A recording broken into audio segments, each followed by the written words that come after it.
Gracias al Señor por ese tiempo tan especial que nos permite tener. Y bueno, continuamos con hoy la serie, una miniserie Misericordia de Dios en un mundo oscuro. Hoy concluimos la tercera parte. Y bueno, como dice la palabra del Señor y como leíamos allá en Lucas 6:36, es una orden además. Y Dios siempre nos pone como modelo a nadie más sino Él mismo. Y por eso Él nos dice: sed misericordiosos, así como vuestro Padre Celestial es misericordioso. Y en estos domingos anteriores estuvimos viendo quién es Dios misericordioso. Vimos la misericordia de Dios y bueno, hasta dónde va su misericordia. ¿Para qué? Para que nosotros seamos como Él.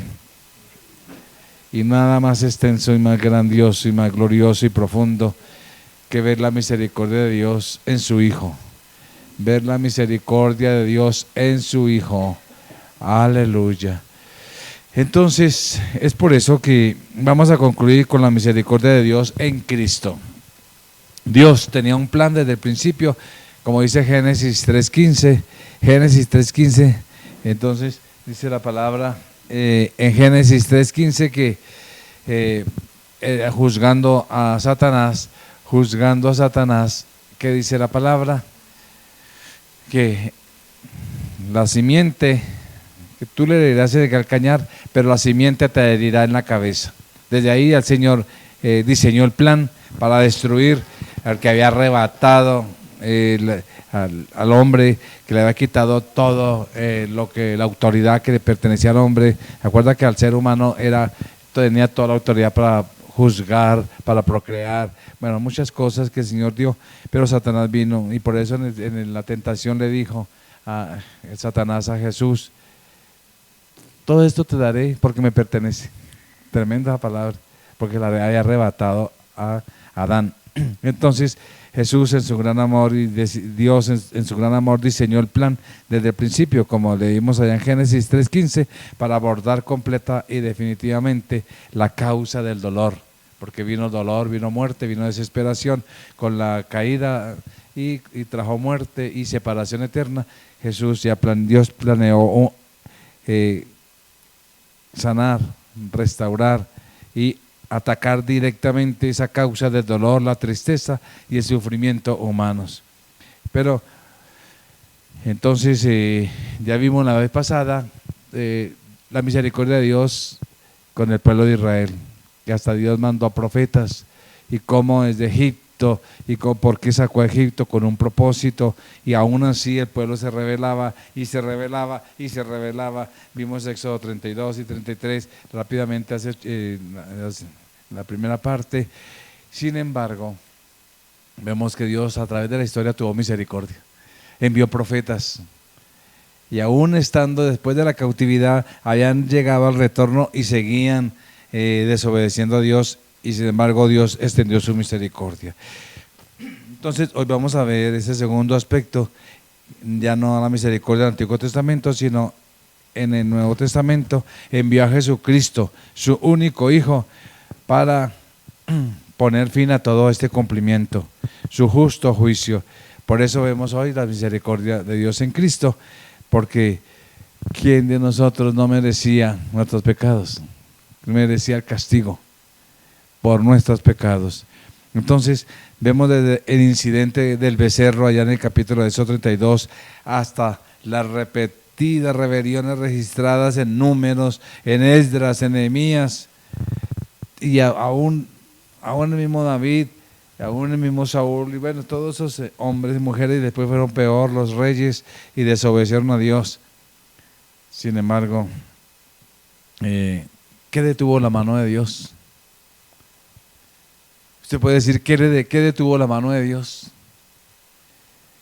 Dios estuvo a punto de destruir al pueblo de Israel. Dios estuvo a punto de dispersarlo por toda la tierra y no tener más, pero Dios se sostuvo en una promesa. Por eso es importante entender eso. ¿Qué le impidió impartir justicia inmediata cuando la nación pecaba o cuando los hijos de Dios pecaban directamente? ¿Qué le impidió aniquilar a este pueblo de dura cerviz y corazón endurecido? Hay una sola palabra: misericordia. Compasión, que llega en el momento oportuno. Dios en el momento oportuno extendió su misericordia. Entonces miremos, Dios no es paciente de una manera fría y su juicio, Dios no es paciente de una manera fría. Dios no es paciente de una manera distante. Dios no es indiferente. Es paciente porque es misericordioso. Esa es su esencia. Detiene su juicio porque su corazón está lleno de compasión. Cuando los pecadores cometen pecados, cuando tú cometes pecado, cuando cometemos pecados, inmediatamente nos sometemos a la esclavitud. La palabra dice que la paga del pecado es muerte. Y muerte significa separación. Cuando pecamos, automáticamente, inmediatamente estamos separados en una relación con Dios en ese momento. Entonces, mis amados, cuando pecamos estamos atrapados por el amo, que es esclavista. Satanás nos quiere esclavizar. Esa es la herramienta que él usa, la herramienta del amo esclavista. Como dice por allá en Hebreos, dice que el aguijón de la muerte es el pecado. ¿Y quién tenía el imperio de la muerte? El diablo, que fue destruido, además, como dice allá en Hebreos. El Señor destruyó al que tenía el imperio de la muerte, eso es el diablo. Entonces, a través del pecado nos controla y controlaba al ser humano, o controla al ser humano. Y siempre el propósito de Satanás es querer destrozar, es querer destruir, es querer separar. El propósito del diablo es separarte a ti, separarte de la comunión de los hermanos, separarte de la familia, separarte de la comunión principal que es con Dios. El de Satanás quiere separarte como sea. La muerte no tiene poder cuando está Cristo. Porque Cristo lo venció, dice la palabra, destruyó al que tenía el imperio de la muerte. El que tenía el imperio de la muerte es Satanás, pero la muerte tiene un aguijón que se llama pecado, y ahí es donde controla a todo ser humano. Entonces, mis amados, Satanás quiere destruir y arrastrar al infierno al que más pueda. No hay bondad en él. Cuando pecamos, estamos cumpliendo sus órdenes. Por eso es importante entender que las personas atrapadas en el pecado son culpables del pecado, se dejan contaminar por el pecado, entonces son degradadas. Por eso, nosotros pecamos, como hijos de Dios pecamos, pero Dios nos dio una solución: ir a la cruz. La sangre de Cristo es poderosa para limpiarnos de toda maldad. Y cuando pecamos vamos inmediatamente. Pero cuando dejamos y pasamos, en tu corazón hay rencor, tu corazón hay resentimiento, y dejas pasar eso, pues te estás degradando cada vez más. Y te estás dejando seducir hacia el matadero. Lo estás llevando para separarte de Dios. Por eso, mis amados, a Dios, que es lo contrario. En Satanás no hay ninguna bondad.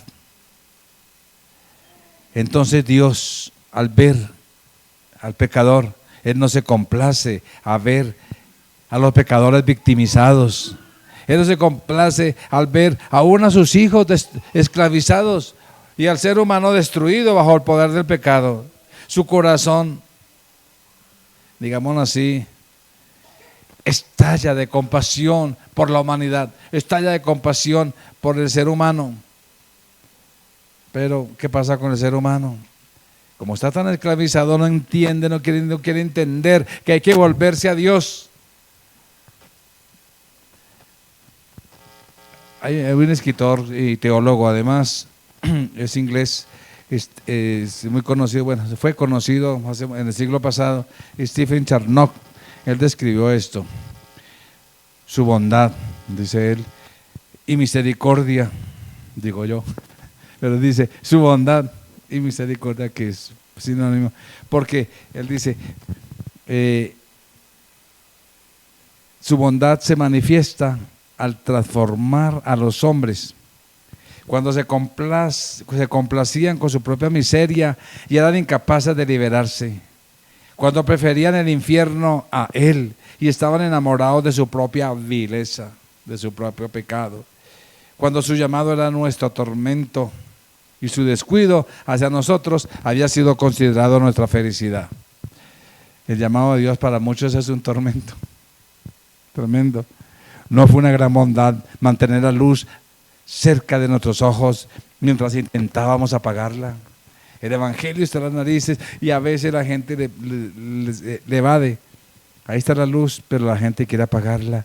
Y la venda medicada cerca de nuestros corazones cuando intentábamos arrancárnosla, prefiriendo nuestra enfermedad al remedio.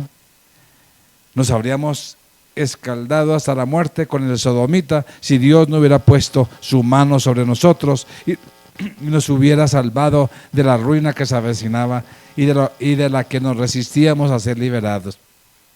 En ese estado nos encontrábamos cuando su bondad triunfó sobre nosotros. ¡Qué privilegio! En ese estado estábamos desviados, pero su bondad nos alcanzó, triunfó sobre nosotros cuando puso un anzuelo en nuestras narices para guiarnos hacia nuestra salvación y nos sacó de la fosa que hayamos cavado, cuando podría habernos dejado hundirnos bajo los rigores de su justicia que merecíamos. Hasta aquí la cita. Está resaltando nuestra posición de miseria espiritual frente a la bondad de Dios, a la bondad suprema. Por eso, mis amados, ¿cómo está nuestro corazón? ¿Cómo está nuestra vida? De principio a fin la gloria de Dios se revela en la misericordia y compasión que muestra su bondad y ternura hacia los pecadores indignos. Ya lo vimos aún desde Génesis, de Génesis 3:15. Desde allá ya Dios empezó a mostrar su misericordia para alcanzar al ser humano. Pero nos preguntamos, ¿dónde culmina finalmente la misericordia y la compasión de Dios? ¿Hasta dónde termina? ¿Dónde llega a su plenitud? Tremenda pregunta. ¿Dónde llega a su plenitud? Cuando no solo trata con el fruto de los pecados y nos rescata cada vez que caemos en una trampa o en un agujero. Cuando trata finalmente con nuestra vida. Cuando trata con la raíz de nuestro problema. ¿Cuál es la raíz de nuestro problema? ¿Cuál es la raíz de nuestro pecado? La iniquidad. Y la iniquidad ya fue tratada en la cruz. Entonces, mis amados, la misericordia divina triunfó sobre nuestro pecado. La misericordia de Dios triunfó sobre nuestras desgracias. Cuando envió a Jesucristo, cuando su Hijo amado, que es la personificación misma de su gracia y misericordia, Jesús es la personificación de la gracia y la misericordia de Dios. Es en Él cuando encontramos plenamente entendida la misericordia. Por eso Juan 1:1, en el principio era el Verbo y el Verbo estaba con Dios y el Verbo era Dios. Él estaba en el principio con Dios. Qué tremendo. Bueno, en el siguiente versículo, todas las cosas por Él fueron hechas y sin Él nada de lo que había sido hecho fue hecho. En Él estaba la vida y la vida era la luz de los hombres. En Él estaba la vida, en Él. Miremos ahora el 9 al 13, ahí en Juan 1 también. La luz verdadera que ilumina a todo hombre venía al mundo, porque estábamos en oscuridad. Y aún muchos, ofreciéndole a Dios esa gracia, esa misericordia, siguen en oscuridad. La luz verdadera que ilumina a todo hombre venía al mundo. En el mundo estaba y el mundo fue hecho por medio de Él, pero el mundo no le conoció. Vino a lo suyo, es decir, a los judíos. Los suyos no le recibieron. ¿Se acuerda que lo rechazaron y lo crucificaron? Pero a todos los que le recibieron, a pesar de que lo crucificaron y rechazaron, entonces, a pesar de eso, a todos los que le recibieron, incluyéndonos a nosotros, a los que creen en su nombre, les dio un derecho. ¿Cuál fue el derecho? El derecho de ser hijo de Dios, quienes no nacieron de sangre ni de voluntad de carne, sino de voluntad de varón. Tremendo eso. No nacieron de voluntad de sangre, ni de voluntad de carne, ni de voluntad de varón, sino de Dios. hacernos hijos a pesar de ser pecadores. Pero usted que me acordé de un versículo también que dice la palabra, mire cuánto nos amó, tanto nos amó Dios, que siendo aún pecadores, Cristo murió por nosotros. Mira cuál amador nos ha dado el Padre, tremendo eso. Es su luz la que nos guía, mis amados. En Cristo hay luz y vida. Esa es la misericordia y compasión plenas y definitivas de Dios. Hasta allá, ahí llegó la misericordia del Señor. O sea, en Cristo es la fuente.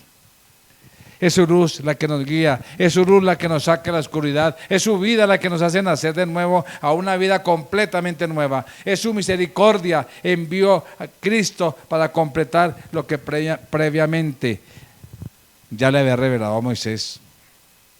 Por eso es que el versículo 14 dice, y el Verbo se hizo carne y habitó entre nosotros y vimos su gloria, gloria como el unigénito del Padre, lleno de gracia y de verdad. Mis amados, eso podría no ser tan evidente en su forma del Nuevo Testamento si no fuera tan real acá, tanto en el griego como en las traducciones al español. Pero aquí habla en Juan 1:14, es lo mismo que el Señor dijo en Éxodo 34:6, tremendo.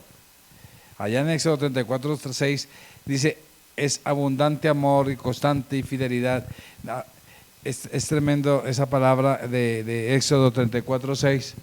Pasando al Señor por delante, proclamó su gloria. El Señor es fuerte, misericordioso y piadoso, tardo para la ira y grande misericordia.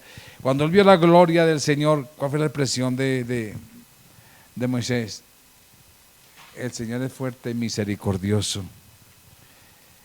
El amor, porque el amor abundante y constante en la fidelidad del Señor. La gloria del unigénito del Padre es plena o cumplida en gracia y verdad, mis amados.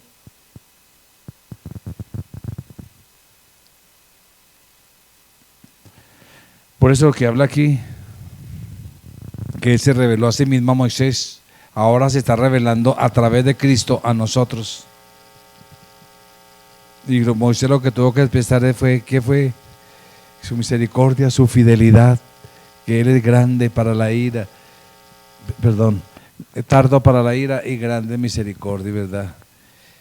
Mis amados, lo que se reveló acerca de Dios en el Antiguo Testamento se cumplió en Cristo. Qué tremendo. Por eso Moisés, cuando allá ya lo vimos la vez pasada, que donde Moisés imploró que la gloria de Dios permaneciera y morara en Israel, porque Moisés dijo, si su presencia no va con nosotros, no vamos a ningún lado, y Moisés dijo, muéstranos tu gloria. Ahí está la respuesta, la gloria del Señor está manifestada en Cristo. Ahora la conocemos, esa gloria chequiná del Antiguo Testamento, que son las mismas palabras, hoy la vemos en Cristo. Lo que proclama el Antiguo Testamento ilustra cómo Dios abunda continuamente en gracia y verdad. Es esa gracia revelada a nosotros. El Nuevo Testamento cumple en Cristo la plenitud de la gracia y la verdad de Dios, la misericordia de Dios, el amor de Dios. Jesús es la misericordia de Dios encarnada. ¿Sí me están comprendiendo? Acuérdense que el versículo que leímos al principio, inclusive el tema al principio de todo este tema de esta serie es: sed misericordiosos como vuestro Padre Celestial es misericordioso. Si Jesús es la misericordia de Dios encarnada, y si tú tienes a Cristo en tu vida, entonces tú fluyes en misericordia. ¿Sí me hago entender? Por eso es importante entender que Cristo es la misericordia. Es la personificación de la compasión de Dios por los pecadores. Jesús vino como la encarnación de la gloria misma de la chequina de Dios, la gloria de Dios que moraría por los pecadores, o mejor, con los pecadores. Por eso es importante entender esta evidencia en el Nuevo Testamento, que es muy clara. Ahí lo leemos en los evangelios, la forma que Jesús trató a los pecadores que tocaban a los leprosos con sus manos. Cuando tú pecas, cuando tú caes, ¿por qué otro hermano lo pisotea? Y resalta lo negativo. ¿En dónde está aquel que dice que tiene a Cristo de corazón? Dios nos llamó a extender la mano de misericordia para ayudar a levantarnos unos a otros. Lo vemos por todos lados en el Nuevo Testamento. La compasión, que es sinónimo de misericordia de Jesús. Tocaba a los leprosos con sus manos, no se ponía guantes. O decía, ¡ush! De cuenta que iba un indigente por ahí, mugroso, terrible, sus mechas, y se para. Y usted lo ve como enfermo y dice, oiga, yo sé que usted es cristiano, ore por mí.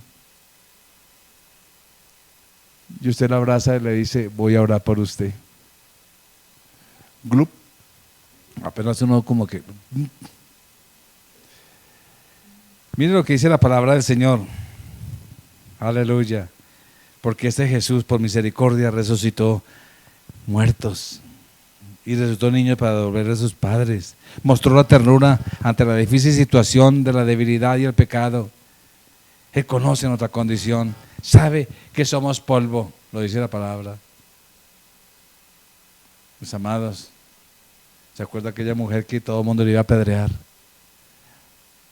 ¿Dónde están los que te condenan? Ni yo te condeno, ni yo te condeno, esa es misericordia. Y estaban los hechos, sí había pecado, y Jesús le dijo, ni yo te condeno, y sí había pecado.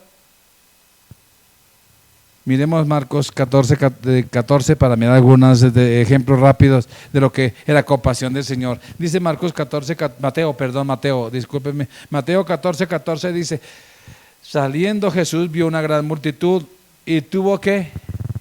Compasión de ellos y sanó a los que de ellos estaban enfermos. ¿Por qué los sanó? Porque tuvo misericordia. Será difícil eso. Una vez, cuando vio la condición lamentable de dos hombres ciegos, fue movido a compasión de nuevo. Y hay mucho, todo el Evangelio habla de la misericordia, cómo Dios usó su misericordia para restaurar, sanar, levantar. Aquella madre que iba con su hijo único para enterrarlo, se encontró con Jesús y vio que era el único hijo, una viuda, y su hijo se murió. Qué tragedia. Pero ¿qué le dijo Jesús? No temas. Dice que tocó el féretro y ordenó que se levantara, y se levantó el joven y se lo entregó a la madre. Eso es compasión. Mateo 20:34 dice,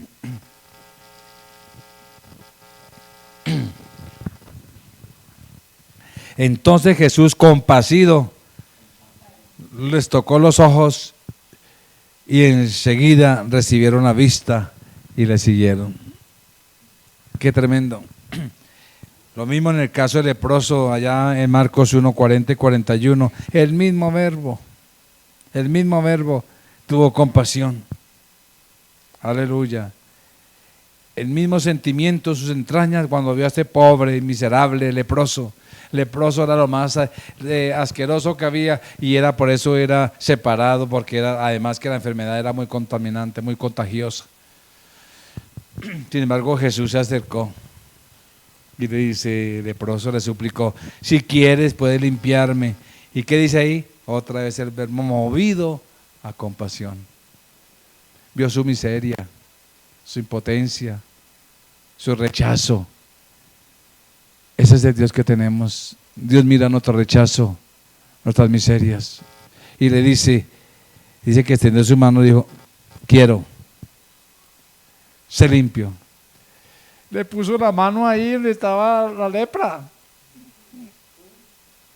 Pues más. No se echó alcohol. No se roció como hoy en día se echa alcohol. Pero le dijo, quiero.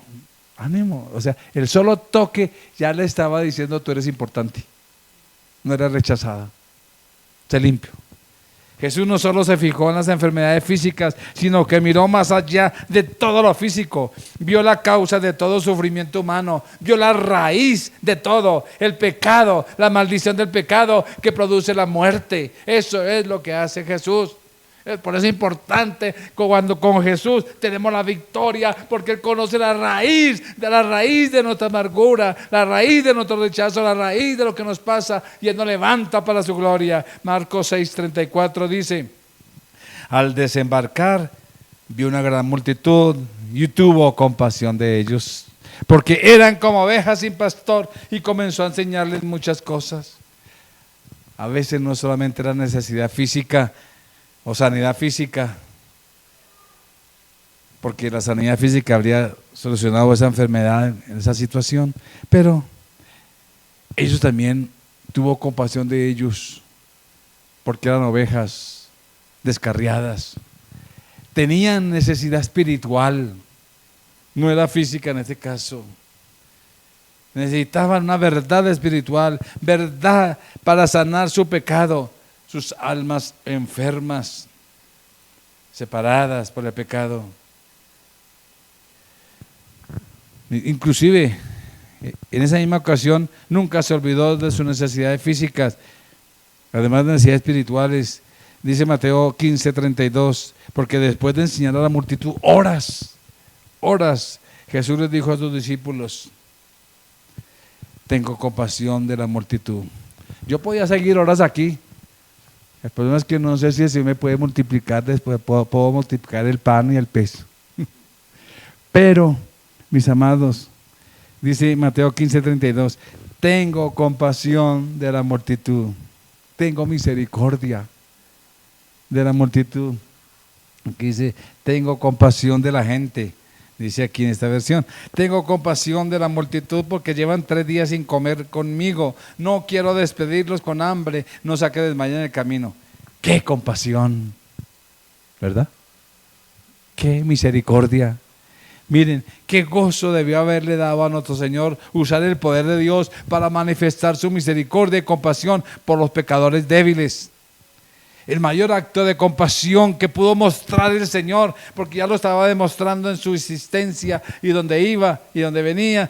El mayor acto de compasión que pudo mostrar el Señor, el que demostró hacia los enfermos, hacia los débiles y los pecadores necesitados, fue subir a la cruz. Ese fue el mayor acto de compasión. Morir por los pecadores culpables. Comprar la redención para todos los que creen. Ya no somos miserables. Wow. Ya no somos rechazados. ¿Lo crees? Él ya lo hizo por misericordia. Yo ya no soy rechazado. Aunque la gente pretenda hacerlo. Aunque la gente diga. Yo aprendí algo. Y es tener paz mental. Y la paz mental, ¿sabe cómo viene? Claro, secreto. La paz mental viene cuando usted entiende que lo que digan o hagan otros, usted no puede controlarlo. Y si no puede controlar, ¿por qué se aflige? Es Dios el que lo controla. Lo que hagan otros. Qué tremendo. Entonces, mis amados, es el mayor acto de compasión. Y Él les dice a todos los pecadores cansados, Él dice a todos los pecadores abrumados y consternados por el poder del pecado en sus vidas. Allá en Mateo 11:28 sigue el eco de sus palabras a través de la historia, tras generación, tras generación, tras generación. Hasta que Él venga, Él sigue hablando y diciéndole: venid a mí, todos los que estáis trabajados y cargados, y yo os haré descansar.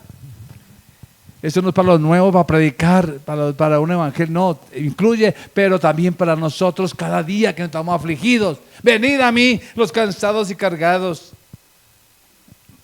los que se sienten miserables, en otras palabras. Llevad mi yugo sobre vosotros y aprended de mí, que soy manso y humilde de corazón, y hallaréis descanso para vuestras almas, porque mi yugo es fácil y ligera mi carga. Qué hombre tan manso, qué hombre tan misericordioso. Así es la misericordia de Dios. Solo en Él encontrarán descanso para sus almas. Esa es la misericordia que se manifiesta en la persona de Cristo, quien Dios ordenó que fuéramos a Él. Él es la plenitud de la gracia y la verdad, acordémonos. La misericordia de Dios se manifiesta en todas las acciones de Cristo a lo largo de su ministerio terrenal. Ya lo leímos, ya lo dijimos. Él interactúa con los pecadores más débiles, tanto que los religiosos les daban rabia. ¿Y cómo es que así que se comen con esos fariseos, con esos publicanos, con esos cobradores de impuestos que eran los más miserables para ellos, para la sociedad? Pero aún es más profundo. La misericordia de Dios se manifiesta en el Evangelio de Cristo por toda la eternidad para todos los que creen. ¿Tú crees? Y culmino hoy esta serie con el tercer aspecto, que es la misericordia de Dios en Cristo a través de nosotros. Primero, la misericordia de Dios en el Antiguo Testamento. La misericordia de Dios en Cristo. Y ahora la misericordia de Dios a través de nosotros, de los cristianos, que fue el tema conforme comenzamos. Sed misericordiosos. Tiene importancia ser misericordioso. Aquí es donde se cierra el círculo, volviendo a Lucas 6:36. ¿Qué dice Lucas 6:36? Lo que ya sabemos, 1, 2, 3. ¿Qué dice? Sed misericordiosos como vuestro Padre Celestial, como también vuestro Padre es misericordioso. Hemos visto la misericordia y la compasión de Dios hacia su pueblo. Aunque inmerecederos no merecemos, aunque pecamos repetidamente, hemos visto la misericordia y la compasión de Dios cumplidas en Cristo. Ahora necesitamos ver la misericordia de Dios en Cristo al ordenar nuestro comportamiento. Dios nos llama a eso. Y hay gente que a mí no me parece. Y es que la Biblia dice y empieza y rechaza a todo el mundo. La verdadera humildad, ¿dónde nace? En el trono. La verdadera humildad nace allá. Y la persona humilde no es que quiera ser humilde. La persona humilde es que por naturaleza, por estar delante de la presencia de Dios humillado, se refleja ante los demás. De ahí nace la humildad. Por eso, a medida que Él empodera y motiva nuestro comportamiento, a medida que el Espíritu Santo nos ayuda a transformarnos, a ser cada día mejores o ser más santos, inclusive ser santos como Él es santo. ¿Se acuerda que dice que ser santos como Él? Igual, ser misericordiosos como Él es misericordioso. Ahora nos compara. Pero a medida que vamos en ese proceso de santidad y vamos nosotros creciendo en Él, entonces debemos llevar compasión, esa compasión a otros. Él espera eso, que a través de nosotros llevamos compasión con otros. Bueno, Romanos 12, que no tengo tiempo para leerlo, pero Romanos 12 habla mucho de los deberes como hijos de Dios, cómo comportarnos, de Romanos 12 habla de las acciones de la misericordia. Usted quiere ser misericordioso como su Padre Celestial, entonces medita Romanos 12 y cumple Romanos 12. Para no ir en tanta palabra por otro lado, porque toda la palabra lo dice. Romanos 12, al principio Pablo allí está pasando de una sección predominantemente doctrinal de Romanos. El libro de Romanos está enfocado a la salvación y la doctrina más profunda de la salvación, y muchos capítulos nos exhortan, está poderosamente enfocada y especificada hacia la salvación y la doctrina de Cristo. Y la sección doctrinal de Romanos, aquí en Romanos 12, es la explicación más completa del Evangelio, de cómo actuar. Y la explicación más completa de la salvación está en Romanos. ¿Usted quiere aprender lo que significa la salvación en Cristo? Lea Romanos. Entonces, muchos conocen ya Romanos, pero a modo de repaso vamos a mirar así por encima los capítulos 1 al 3, no lo vamos a leer, pero capítulos 1 al 3, Pablo explica la necesidad del Evangelio, por ejemplo, debido a la condenación de Dios sobre toda la humanidad. Expone a la humanidad a la condenación. El hombre en su pecado ha suprimido la verdad de Dios que puede ver claramente en la creación y la providencia de Dios. ¿Se acuerdan que dice por allá en Romanos 1? Se envanecieron en sus propios razonamientos, ¿sí? Por ejemplo. Entonces, aquí en Romanos capítulo 1 al 3 también habla de transgredir la ley, que el ser humano ha transgredido la ley, que conoce ya sea por escrito o por lo que está escrito en su corazón. La gente le gusta los amaneceres, los atardeceres, ahí está predicando Dios. Y muchos que están revelados, ay, tan linda esa naturaleza. Ahí Dios le está hablando. Entonces toda la humanidad existe bajo la ira divina. Eso también decía Pablo, capítulo 1:3. Ninguna obediencia a la ley puede librarnos de ella, porque no podemos borrar los pecados que hemos cometido contra Dios. Y como juez, que Él es santo y justo, Dios debe castigar el pecado. No puede hacer otra cosa. Es lo que quiere resaltar Pablo en el capítulo 1 al 3. Dios es justo, y como es justo, tiene que castigar el pecado. Y todo ser humano ha pecado, entonces hay una consecuencia. Ya en los capítulos 4 al 5 encontramos el remedio a esa condición pecaminosa. Hay un remedio, gracias a Dios. Pablo explica y defiende el principio clave que permite a Dios justificar a los injustos. Y por eso, por dar un ejemplo, en Romanos 3:22, la justificación por fe. Y habla la importancia, el remedio que es la justificación que Dios hizo por nosotros por la fe en Jesucristo. Por eso dice ahí, es la justicia de Dios por medio de la fe en Jesucristo para todos los que creen. Ok. Ese principio entonces, como explica Pablo, es tan antiguo como Abraham, quien creyó en Dios. Por ahí Romanos 4:22 dice que Abraham su fe fue contada por justicia, su fe fue contada por justicia. Y todos como Abraham depositaron su fe en Jesucristo. Qué tremendo. Dios imputa el pecado a Cristo. ¿Usted lo cree? Dios imputa tu pecado, o sea, lo personaliza en Cristo, lo apropia en Cristo, no en nosotros. Imputa su pecado a Cristo y la justicia de Cristo. Tremendo. ¿Qué hace Dios? La justicia de Cristo la aplica a nosotros. Y el pecado de nosotros se los imputa a Cristo. Wow. Tu pecado, Dios lo ve. Cuando tú crees en Cristo, entonces ve tu pecado en Cristo, allá en la cruz. Pero Dios te ve a ti. Si tú tienes a Cristo, así, entonces tú eres justo. Eres justo. Qué tremendo. Aleluya. Él nos declara justos.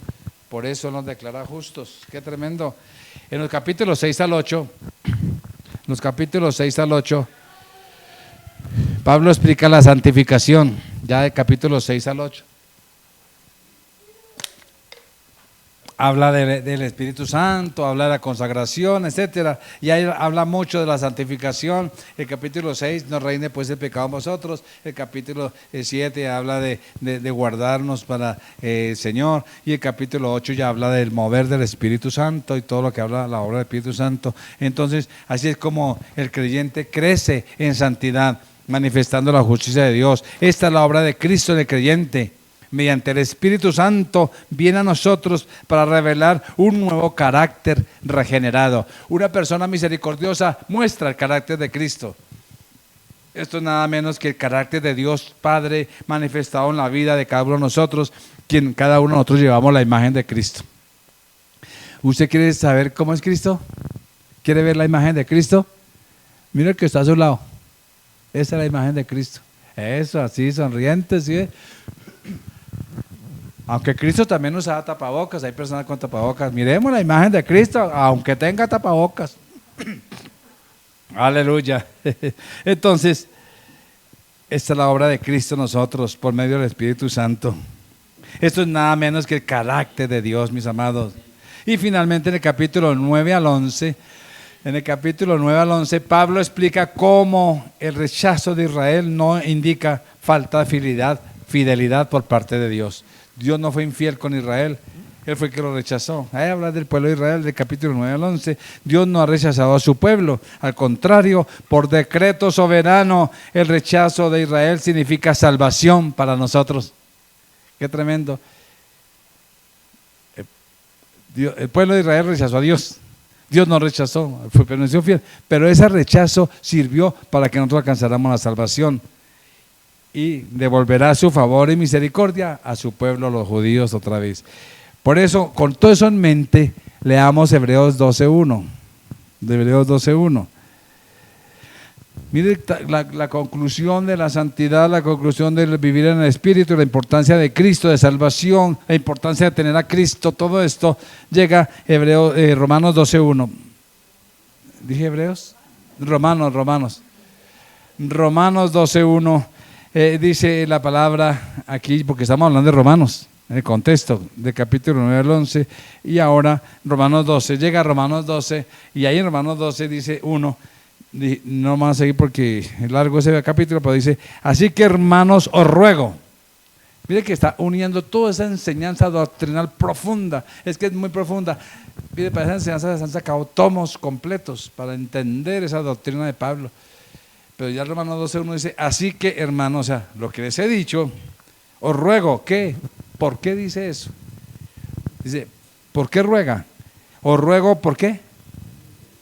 Por las misericordias de Dios. Ahora sí.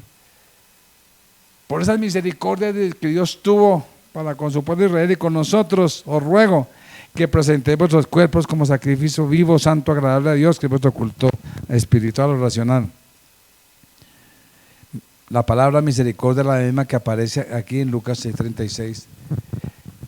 Por esa misericordia, todo este plan, todo este grandioso, todo ese glorioso y maravilloso plan de salvación divina que Pablo desarrolló en los 11 capítulos, lo resume en una sola frase: la misericordia de Dios, la compasión de Dios. ¿Recuerdan lo que aprendimos antes sobre la definición y explicación de las misericordias y la compasión divinas? La misericordia, la bondad de Dios hacia quienes sufren. Eso es lo que definimos. Es la bondad de Dios hacia quienes sufren. Esa es toda la humanidad. Eso es todo el mundo. Todos sufren. La misericordia de Dios está extendida a todos. Todos nuestros vecinos, nuestros amigos, nuestros enemigos, nuestros parientes cercanos, o nuestros parientes los lejanos también, los conocidos, todos sufren, y sufren causa por su pecado, o mejor, sufren a causa de su pecado. Recordemos la compasión de Dios, como quien se compadece de los que sufren, siempre está dispuesto a aliviar su aflicción. Él es nuestro Padre, ¿no es así? Por su sublime gracia, y gracias a Él se nos ha concedido el derecho de ser hijo de Dios. La misericordia de Dios fue alcanzada para ti. Dijimos que amigos, dijimos que familiares, dijimos que vecinos, dijimos que cercanos. ¿Será que no necesitan de la misericordia de Dios? ¿Será que tú eres tan duro que no has visto la realidad y la miseria de que tu compañero, de la persona que está cerca de ti, para no tener misericordia y llevarles el evangelio? Mostrarles la realidad, la salvación, mostrarles el amor de Dios que aún está vigente. Ahora tenemos el privilegio de llevar su nombre, el nombre de nuestro Padre, ante otros miserables pecadores, que puede ser nuestra familia, que puede ser nuestros mejores amigos, pero son miserables pecadores. ¿Será que, mis amados, entendamos, tenemos el privilegio de Dios para llevar su nombre a otros, para mostrarles compasión y ser dispensadores de la misericordia divina? Por eso, miren, creo que tendemos a pensar en las doctrinas del Evangelio a veces de forma demasiado académica. Vamos a llevar los 4 aspectos de la salvación y vamos a hablarle. No se trata de eso. Sí, tenemos que hacer énfasis académico, enseñanza tras enseñanza, capacitación tras capacitación, explicación, ayudar a comprender, etcétera. Eso está bien, pero a veces necesitamos hacer una pausa. Y no es solamente un ejercicio académico y decir a la persona: oiga, ¿qué versículo? Ya. Jesucristo vino para salvar al pecador, porque la paga del pecado es muerte. ¿Y qué más tengo que decir? No es así. Hay cosas, mis amados, que debemos entender, comprender la compasión de Dios. Por compasión hacia esa persona es la que me mueve a hablarle del Señor. Y en mi corazón siente deseo de que me entienda, que entienda quién es Dios y que está perdido, que está pecador. La compasión que obra nuestra salvación. Por eso es importante, amados, reconocer la bondad de Dios en nuestra salvación, la misericordia de Dios en Cristo que me dio a mí para yo poder ascender.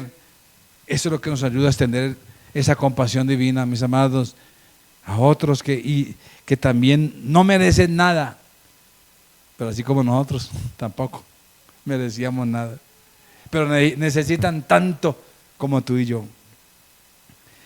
Culminemos como empezamos. Lucas 6:36. Es la compasión de Dios manifestada en la salvación que Jesucristo nos ha otorgado. Es la compasión la que dicta el comportamiento cristiano. Seamos misericordiosos como nuestro Padre es misericordioso. Esto dictará cómo amamos a los demás. No solo con palabras, porque como les decía, no solo decir palabras. Y no solo con obras. No solo con palabras y obras, mis amados, aunque eso es importante, es el deseo de hacerlos llevar al Evangelio. Jesús dedicó mucho tiempo a esto, mis amados.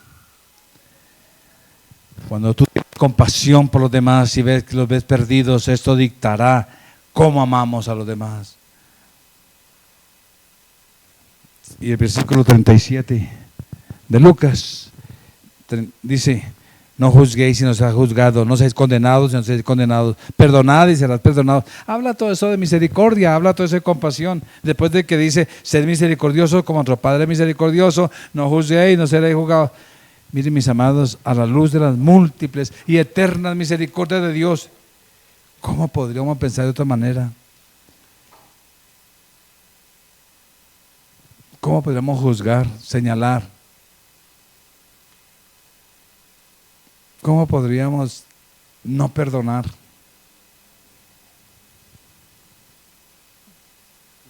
Oremos. Padre, nos sentimos humillados y en silencio ante tus continuas demostraciones de compasión por nosotros, pecadores culpables e indignos. Y al reflexionar en el texto que tenemos, Lucas 6:33, y lo que de ahí en adelante, nos queda por aprender de Cristo. Señor, ayúdanos con esa actitud al pensar en los demás, responder e interactuar con ellos. Te pido que tu corazón de misericordia y compasión nos anime. Que tu corazón sea nuestro corazón, que tu voluntad sea nuestra voluntad, que tu camino sea nuestro camino.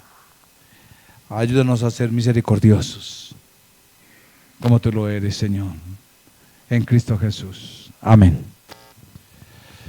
Vamos a aprovechar y pasamos ahora